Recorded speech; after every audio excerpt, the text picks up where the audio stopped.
Well, welcome back everybody. Today we are going to be discussing Huina excavators. These go in a range of prices and a range of what they do in functionality and quality. So we have our 1592, which is the cheapest, most budget-friendly one you can get that will still do something. We have the 1593, which is a step up and does a lot better. And then we have the 1580 or the 580. And it is a completely different machine from the others. It's all metal. So we're going to get these out and do a little demonstration of each of them, see how much each bucket weight can pull up, and we're going to discuss the features of each of them and what makes some of them better than others. And we're just going to start with throwing them up on the bench first and taking a quick overlook of each one of them. And then we'll get out here and do a little bit of digging with them, and you'll be able to see what I'm talking about by performance.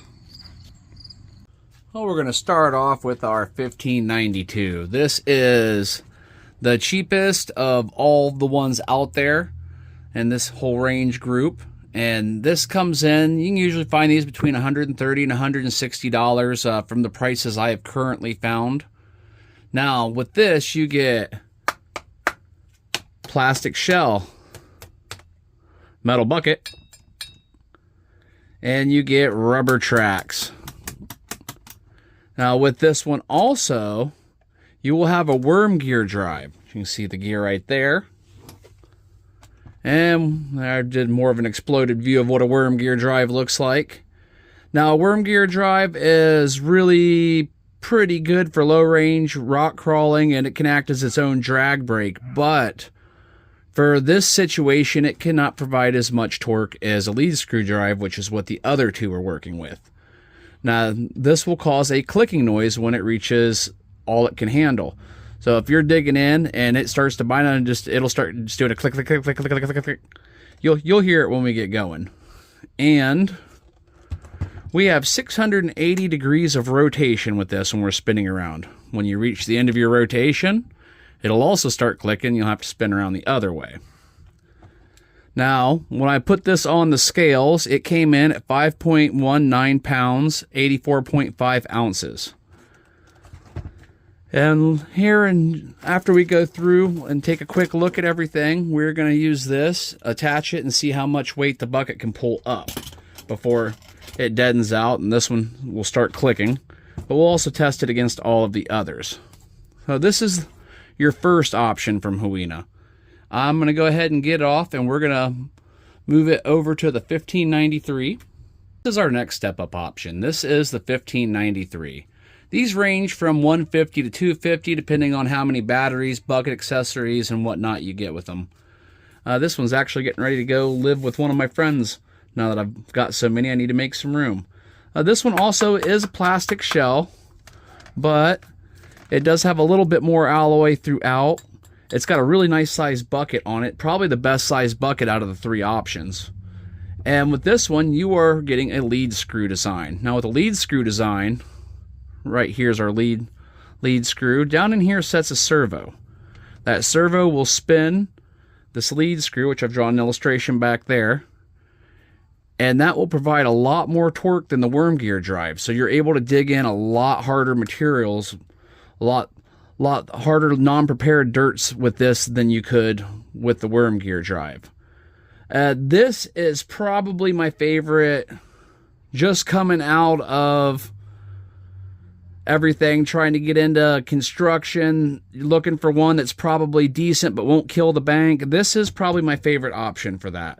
Now, I've been slowly moving on towards hydraulic machinery. We'll cover that stuff later as we move through that. That'll be in a completely different video because this is all just targeted towards budget-friendly Huina excavators. This is a pretty decent excavator, and it has infinite turning on it, so it can just rotate forever. That is a nice option to have between the lead screw and the worm gear. That's already one of your better options.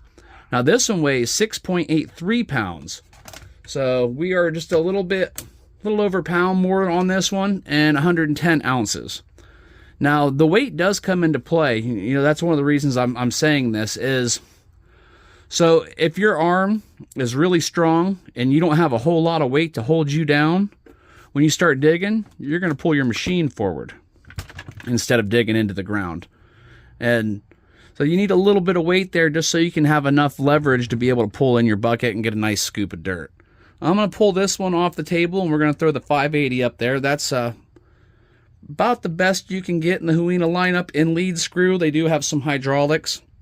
That's a whole different thing. And now we have my favorite of the group. This is the 580 or the 1580. I've seen it listed under both designation numbers. And this baby is the real deal as far as you can go before you reach hydraulics. Metal cab, metal arms. It's even got a metal cab, metal tracks, metal frame, metal bucket, lead screw design, infinite turning.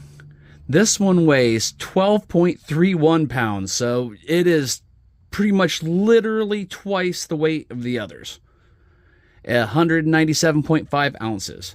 Now, this is my favorite amongst the Huina lead screw worm gear drive right before you reach the hydraulics. This is, to me, about as good as you can get, and they even make some hydraulic conversions for this, so you can change this over to hydraulics. But, you know, you got a nice metal arm, really good strong screws on it. This one probably has the most options for bucket changes as well. And all the other ones you can put things like the grabber claws and the hammer and whatnot on, but this one has a lot more options. This has a lot of grading buckets, different style grabbers that are a lot better than that one. I've even seen a sifter bucket where it scoops and hooks into your, because a lot of these have right here an electronic port. And I've seen a rotary drum, which I do plan on picking up. And the other ones have that as well for running things like your jackhammer and whatnot. And that has to do with our price range too, because it depends on what all accessories you get with your model. This one ranges usually between $500 to $700. So, I mean, it's twice everything. It's twice the weight, twice the price, and in my opinion, twice the fun. But, you know, it's all on your budget. And if you're just trying to get into excavators to see if you like it, honestly, the 1592 was the first one I ever got. I actually got rid of that one. This is a new 1592 that I am testing for a company. And I just wanted to be able to compare it to what we have. So, you know, you got a nice idea of what you're getting. But I used that 1592 for a long time. And as long as you're careful, it digs fairly decent, especially in prepared loose dirt. A lot of people think sand. No, sand is actually one of the harder things to dig in because it's so compact. I've actually had a harder time digging in sand than I do just some regular loose dirt. But we're going to take these all out to the dirt pile out back and do some digging. But before that, I want to hook the scale up to the bench here and just do a little pull test and see just how much weight the arm can pull up. Okay, I'll hit the tare button. I've got it zeroed out. Let's see if I can maybe lift this thing without breaking it free. There we go. Yeah, we're already starting to tip forward. I'm going to move this forward a little bit, hopefully give it a little bit more leverage.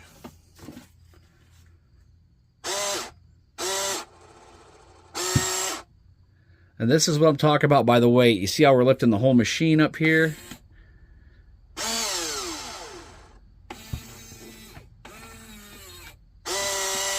So that's about, looks like about all we can do. We'll let her back down. We don't have any weight on there now. We'll let this out a little bit. Okay, we'll tare it again and try it one more time just because.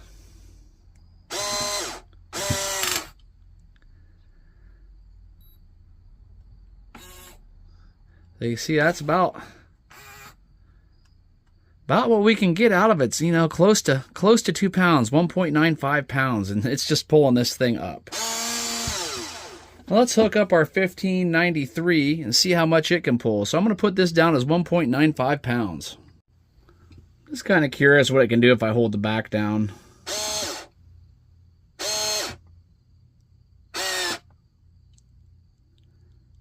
All right there with the back held down. That's about as far as we can go. And by doing it that way, we got the hold on this thing, so it should read where it stayed stuck at. 5.34 pounds is our max draw on that one. That's if you hold the back down, if you have enough weight. So that's how much the mechanical pieces are able to do. Let's hook up the 1593 and see what it pulls. All right, tear it out again. I've got the 93 hooked up. Let's see how much it can lift.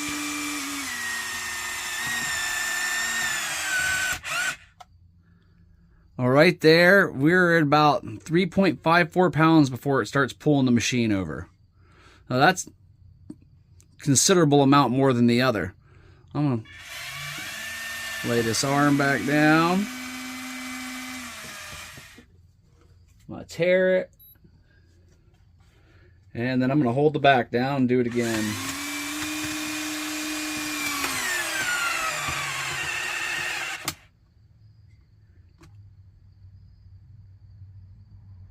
Come on, level out and hold. We're right around anywhere between 12 pounds, right around 12 pounds this thing can do when you're holding down on the back of it. Let that back down.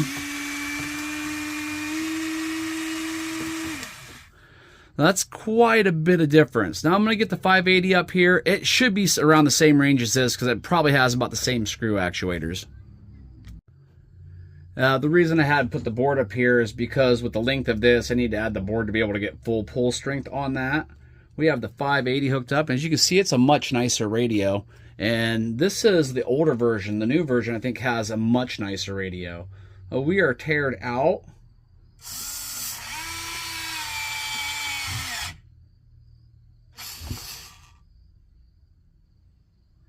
All right there. Looks about 6.1, 6.2 pounds. Before that's about what that one can do. Well, let's see what happens if I hold down on the back of it.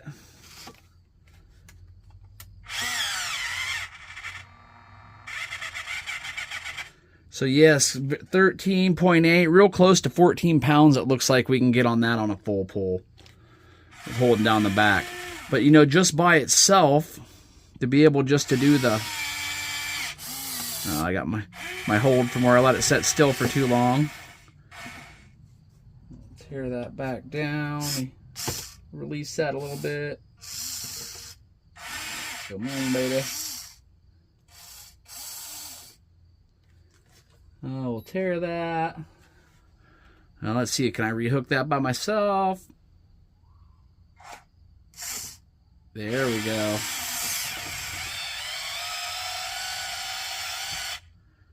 Now, so they're between 4 and 5 pounds on max pull. That's not bad at all.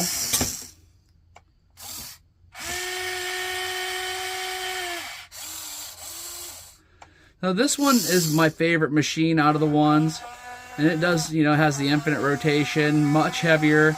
Just overall, I think it's just a step above the others, but the 93 is not bad, and if you're just wanting to play around and have a little bit of fun with some dirt, the 1592 is not bad either. So let's get these guys out now and do a little digging with them. We are at the old RC construction site early in the morning. We're going to turn the sound off, which is that button on pretty much all of them. So then we're going to take all of them down the ramp.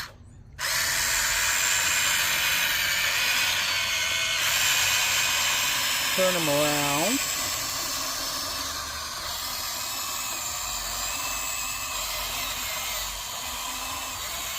And do a little digging. Let me see if I can get a little closer for the digging part.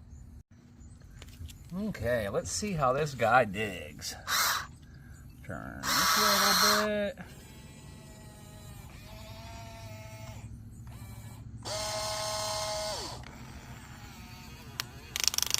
See the clicking I'm talking about? This is a little bit wetter dirt too. So that's full bucket extensions why that's clicking now. I've gone as far as that bucket can go. The other buckets can go to greater angle.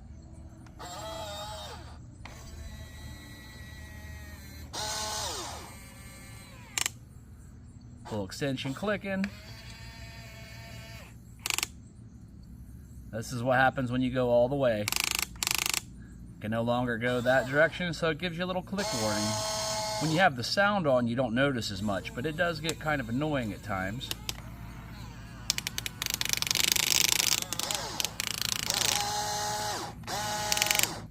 So that is probably the biggest downside to this one. And I'm not going to spend too much more time on that one. You kind of understand what you're getting with that. It could be a heck of a lot better. And honestly, if you're playing with like toys and stuff like that, it's not too horrible. There we go, because that's looser dirt, so I picked that up a lot easier. But that's still all the bucket travel you get. So your bucket's not hooking in all the way. That's it. And because that bucket doesn't tuck back a little bit further like some of the others do, it doesn't allow you to get quite as much. Let's see if we get this guy straightened out. Back it on out of here, and we'll get the next one. We'll get the 93 out.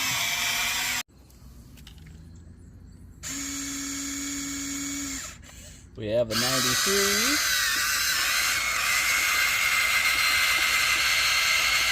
You're going to see quite a bit of difference between this and the 92.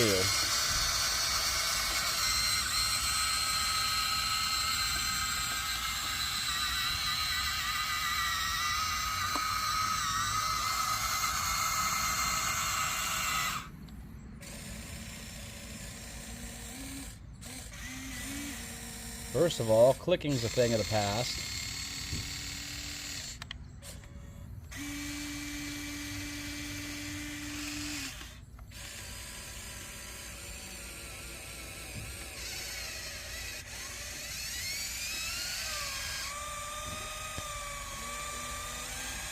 See what I mean by how the bucket hooks in a little bit more?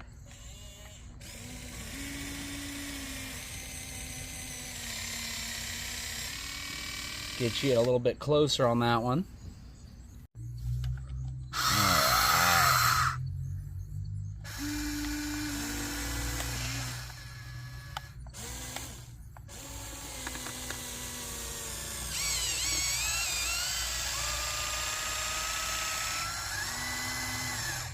So you can see that is a huge difference compared to the 92.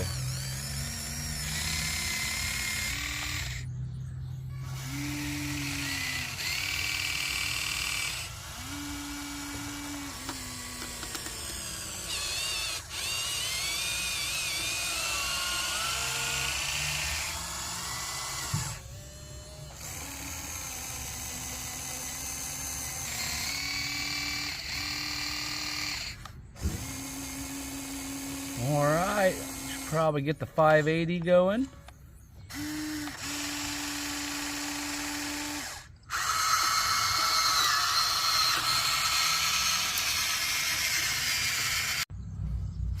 Okay, the 580, my favorite. Now, there's a few things I want to note about this. Well, for price versus performance, if you're just trying to get started, the 1593 is an excellent choice. It will allow you to actually do some digging, which is nice, but it has limited arm movement. Where we finished off last time, where the bucket was tucked in, kind of at a almost level straight up and down, compared to the other one was kind of, the 52 was at like more of a 45-ish. Now the 580 has a better range of articulation. So you see how far this bucket comes in? That is a huge difference. Now the other difference is the outer arm stops about there on the 94. This one allows you to come in further for a greater dig range up close to your excavator. And also,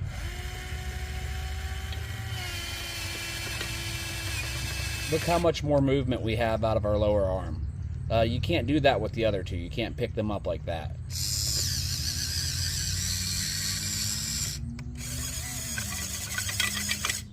So that's why I kind of wanted to demonstrate that, because it's a little bit different.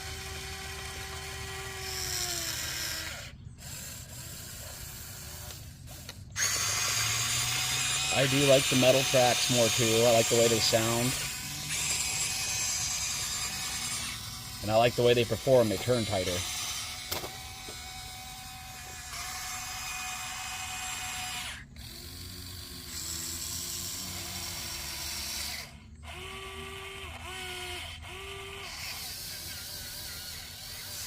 you see, the 580 just powers right through that stuff. Even a little bit better than the 93, I do believe.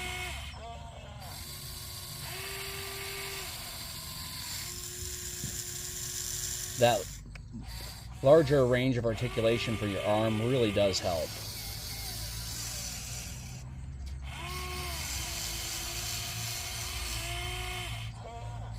Oh, looks like we're being attacked by a yellow jacket over there. That's nice. Oh, we dug up an earthworm.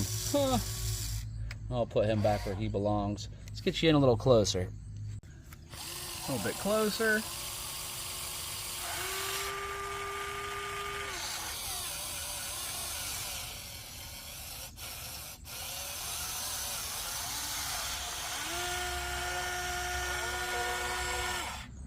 Much larger scoop of dirt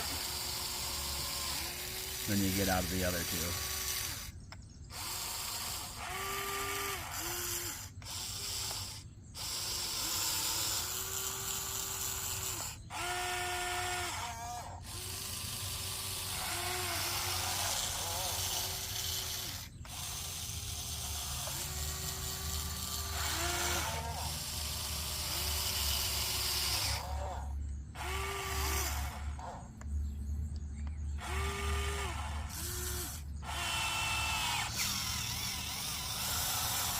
Really dig in there. There you go. So this is going to conclude our demonstration. Hey, look, we got an earthworm. That's pretty cool. All right, everybody, I'm going to go ahead and wrap this up. A little demonstration of this thing's crawling capabilities, how it can pull itself up.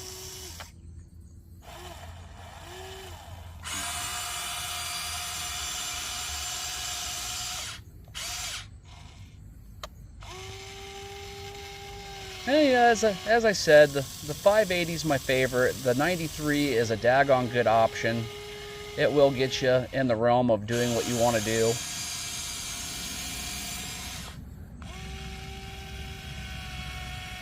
But for the experience, I do enjoy driving the 580 the most. It seems, as I said, you know, it's the most capable, I believe.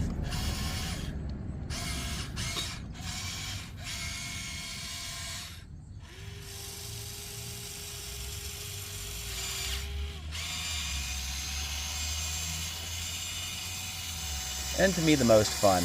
But if you're wanting to get into it, the 93 is definitely a really good option. It's pretty powerful for what it is, and it's half the price of this one. But thanks for watching, everybody. I hope you enjoyed this breakdown and maybe see what these machines can do a little bit better. And I'll leave links for all these in the description below if you're interested in checking any of them out. I appreciate your time, and I hope you have an amazing day. Later.